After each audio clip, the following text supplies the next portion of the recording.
Assalamualaikum warahmatullahi wabarakatuh. Mitra-mitra sadayana penak deui sareng ngarid dina acara dongeng Sunda.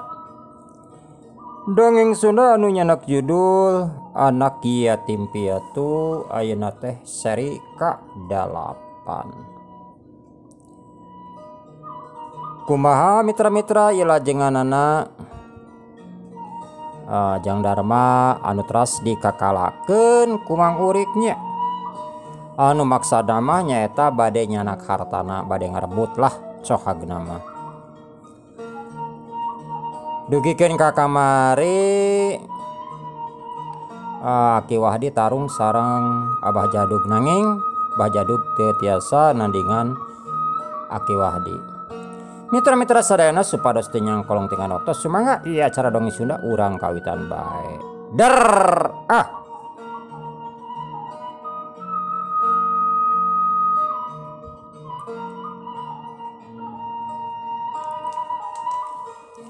Aya kan di kampung Cimaneh aya hiji jawara anu ngaranna Ki Jurang. Malahan mah saur beja Ki Jurang teh cenah ngagem ajian rawe rontek. Ari namina ngagem ajian rawe rontek mah pastina ge geus kaetang jago tiasa tanpa tanding. Pansaha di urang nu gaduh ajian rawe rontek. Sanajan Aki Wahdi ge cantang tuh ngagaduhan ajian rawe rontek. Kitu cek Mang Kohok. Atuh Mang Urik meuni curing hak. Toh Mang. Gus we atuh lah. Urang kaditu. Urang tepungan anu ngaranna Ki Jurang. Sugan we atuh manehna daekeun. Mangga kan, mangga. Tah Mang, ayeuna Majik dahar heula ka ditu. Di dapur da geus ngajagrag. Tadina mah keur nyuguhan Mbah Jadug. Malahan mah aya daging ayam jeung lauk emas. Kitu cek Mang Urik. Atuh Mang Kohok meuni bungaheun. Da memang beuteungna lapar, jaba capek we atuh. Atoheun pisan rek dibere tuang. Mohon mangga kan, mangga. Atur nuhun agan, alah sateuacanna ge. Meuni ku ngartos pisan di gadudunungan. Kitu cek Mang Kohok. Anu saterusna Mang Kohok nuju ka dapur rek dahar.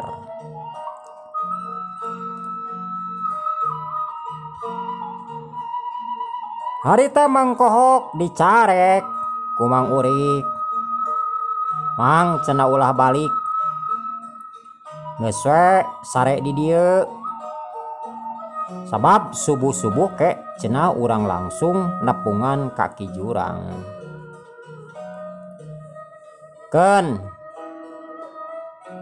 Keur nungguan atawa ke risiko sapopoe mah ditanggung cenah ku kuring. Anu penting mah mamang daek nganteur-nganteur. Mangga agan siap pisan. Ari harita si rame ngagugulung Mbah Jadug. Teu burung we Mbah Jadug teh lilir. Da terus diceuceuhan ku cai. Gek Mbah Jadug diuk dina jukut bari ngararasakeun kanyeri. Dadana eungap lain dikieuna tur karasa panas akibat bantrok jeung jurus Aki Wahdi. Rawe aduh kan aduh meuli tiris kieu aduh sigana mah kula bakal luar getih ya aduh.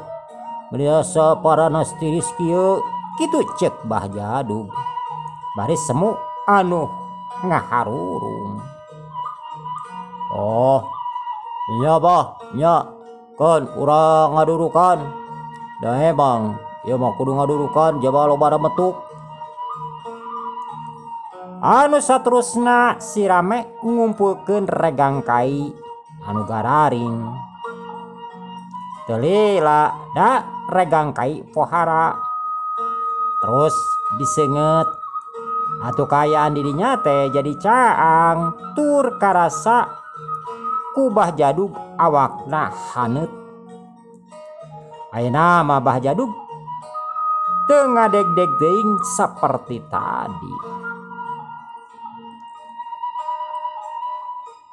Pok si Rame nyarita. Oh kumaha geus kieu Bah? Geuningan nya anu ngaranna si Wahdi teh lain bantrak-bantrakeun Bah. Eta gerakanna jeung jurusna kuring mah nampona ge gila kitu cek si Rame. Oh bener pisan Rame euy. Bener. Agara dewek bantrok jeung jalma anu tingkat pangabisana lain bantrak-bantrakeun ieu mah. Ana disebut jago kolot teh. Ayeuna mah euy urang nungguan beurang we. Bari dewek rek ngareureuhkeun heula. Ngareureuhkeun kacape jeung kanyeri. Lamun geus rada beurang urang mulang ka lembur kitu cek Bah Jadug. Siap Bah, siap. Nya leuwih hade mah kitulah. Urang mulang heula we ka lembur. Da dituluykeun ge moal baleg. Kitu cek si Rame. Hawa pagunungan beuki karasa tiis nyecep kana tulang sanyi karasa baalna awak komo lamun teu dibarengan kudurukan sigana mah ngahodhod. Harita teh kasubuhnakeun Bah Jadug jeung si Rame geus siap-siap rek mulang. Ayeuna mah awak Bah Jadug teu nyeri teuing teu ngap teuing. Da diistirahatkeun cukup lila. Terus duanana marulang ka lemburna. Hari-hari tadi mahna Aki Wahdi keur kadatangan bandar hayam teh.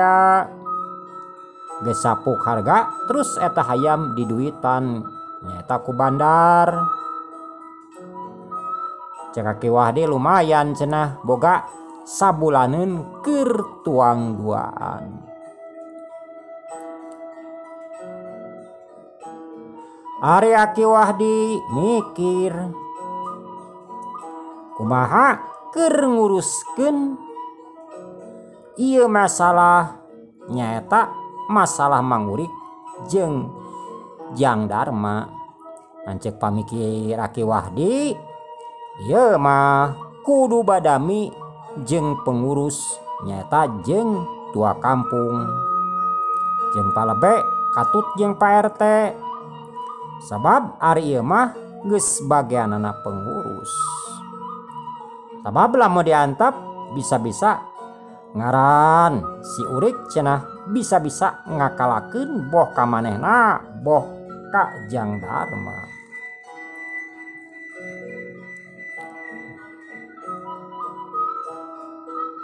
Geus mikir panjang dibeuweung diutahkeun. Pok Aki Wahdi nyarita. Jalo, hayu urang ka imahna tua kampung.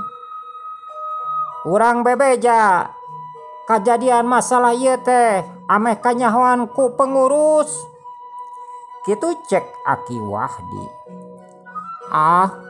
Mohon mangga Ki, mangga. Anu saterusna Aki Wahdi jeung Jang Darma nuju ka imahna patua kampung. Kasampak harita patua kampung keur aya. Atuh anu saterusna diterangkeun maksud jeung tujuan Aki Wahdi kadinya. Ngan cek patua kampung, Aki ayeuna mah cenah urang ngariung we jeung pengurus anu sajana. Aki Wahdi ge satujueun pisan. Anu saterusna patua kampung nitahan ka anakna nyaeta nitah nyusulan palbe jeung Pak RT. Bejakeun we cenah cek bapak yen aya kaperluan anu kacida pentingna. Anu saterusna budak patua kampung terus nuju ka imahna palbe jeung Pak RT. Tekung silila palbe jeung Pak RT geus daratang. Ku patua kampung diterangkeun maksud jeung tujuanana Aki Wahdi kadinya. Malahan mah dibejakeun yen Mang Urik rek ngaroga hala Jang Darma. Ngan dina ngaroga halana teh nitahan batur nyata nitahan hiji jawara anu ngaranna Mbah Jadung. Pok Pak RT nyarita nyari kanggo abdi mah patua palebe sareng Aki Wahdi nya saena mah dipanggil diriungkeun dipanggil we ieu Mang Urik. Tapi dipanggilna teh kedah ka kantor kalurahan. Sarang saya nama nya harta atanapi warisan ti indung bapana Jang Darma. Mending dicanak ari cek abdi mah. Keun ari perkawis anu ngurus tanah mah anu ngebon anu nyawa seueur warga ge anu kersaeun. Sarang abdi ge seolah-olah nyatos curiga we patua kampung palbe kitu Aki Wahdi. Curiga pisan kana sifatna Mang Urik. Kumaha sifatna Jang Urik ka Jang Darma? Nya mung ari abdi nya teu tiasa kumaha tuh patua. Teu tiasa bertindak kumaha margi nyari abdi kan teu acan aya bukti. Lamun abdi jo nuduh-nuduh teu pupuguh nya can ka cereg degeleg gitulah. Abdi teh sesah kitu cep Pak RT. Pok patua kampung nyarita bener pisan Pak RT. Bener pisan eta teh. Lamun teu dibereskeun nya teu dibereskeun di kalurahan. Bari hartana Jang Darma teu dicokot, Mang Urik bakal leuwih ngagalaksak. Ngarasakan manehna loba duit loba harta bisa nitahan jalma-jalma anu jarahat. Dari kuboga duit mah manehna gede kawani. Beda pan jeung jalma nu teu boga. Pan ari teu boga mah boro-boro keur mere muruhan batur. Bari Mang Urik teu sadar pan eta teh lain harta manehna. Da manehna mah cuman keamanatan hungkul. Tah, ayeuna mah hayu we urang langsung ka Palurah. Urang sakaligus urang obrolkeun, urang nyawalakeun masalah ieu. Ayeuna naon ame gancang tuntas karunya Kajang Dharma. Lamun diantep kieu mah jeung ieu pan geus kawajiban urang salaku pangurus anu kudu bisa nuntaskeun setiap masalah wargana. Komo Panjang Dharma masih keneh bolon, masih keneh budak can apal dina naon. Kitu cek patua kampung. Mangga patua mangga sararea sapuk kana saran patua kampung. Atu anu saterusna sararea nuju ka kantor kalurahan. Harita palurah kasampak keur aya, malahan mah cenah karek mulang ti kantor kacamatan. Anu saterusna patua kampung nerangkeun maksud jeung tujuanana. Palurah ge satujueun kana usulan ti patua kampung. Pok palurah nyarita, nya ari keur palurah mah patua palebe oge ka Aki Wahdi satuju pisan. Sabab selenting anu katarima ku palurah persis pisan, kitu pisan. Tah kemah urang suratan, urang panggil patua an dina niti mangsana ke meureun dibejaan ka patua, ka palebe, ka Pak RT, oge ka Aki Wahdi.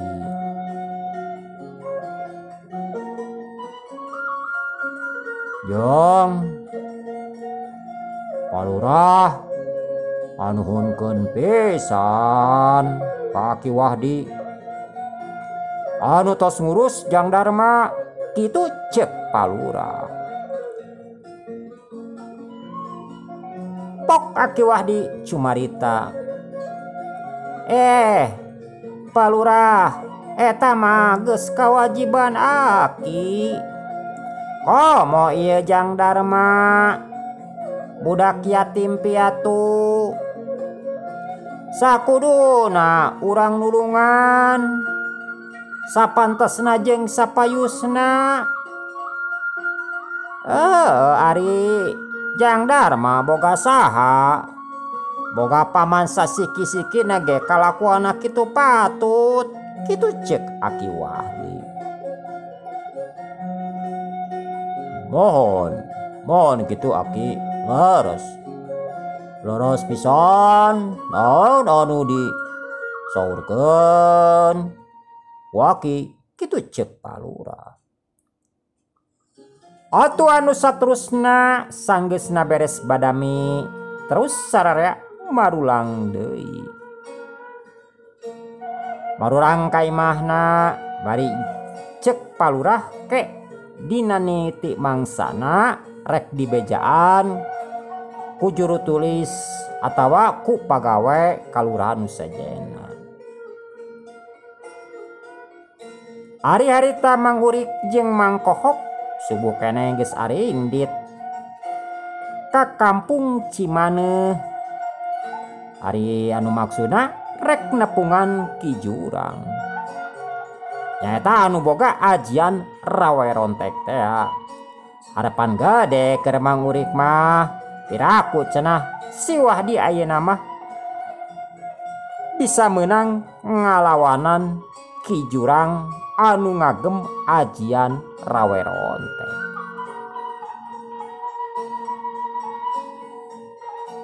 Wanci kana jam 2 sore Mang Urik jeung Mang Kohok geus nepi ka kampung Cimaneuh. Pas nanyakeun ngaran ki jurang teh wah pada arapaleun. Pada naruduhkeun Malahan mesen aya pergi naon pergi dijajab cenah ku abdi. Tapi sok sanos dijajab ge cenah di dieu teh lurus we. Tangke cenah aya bumi anu nengang ta eta bumina Ki Jurang. Anu saterusna Mang Urik jeung Mang Kohok nuju ka imahna Ki Jurang. Nyaeta anu panuduhan warga teh srog duanana nepi ka hareupeun Panto imah. Anu saterusna Mang Urik kakatrok kana Panto imah bari pupuntenan.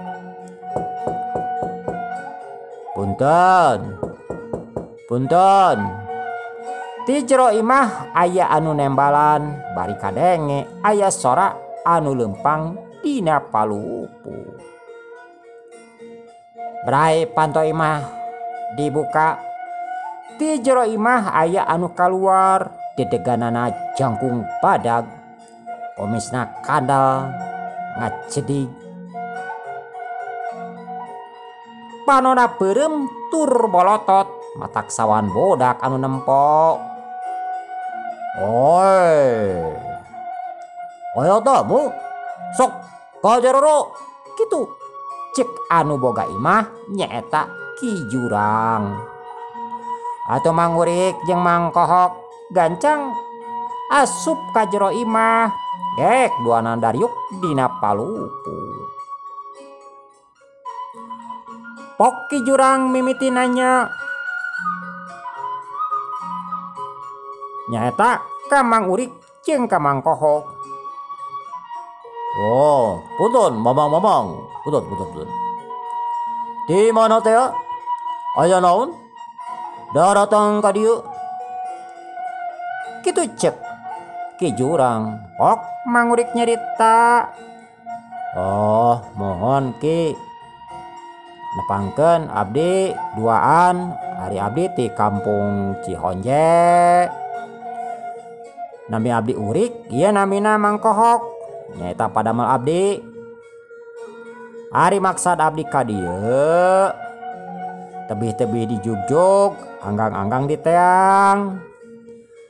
Maksana mah bade nyuhunkeun tulung ka Ki Jurang.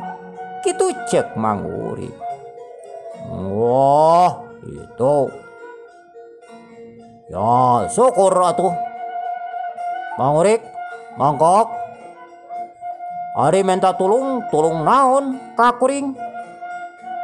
Kitu cek Ki Jurang. Kieu maksad sareng tujuan abdi teh Ki. Anu saterusna Mang Urik nerangkeun maksud jeung tujuanana. Yen manehna cenah boga musuh di kampungna. Eta musuhna kacida gagahna. Malahan mah manehna geus menta tulung ka ngaranna Bah Jaduk. Sarua cenah Bah Jaduk teh hiji jawara.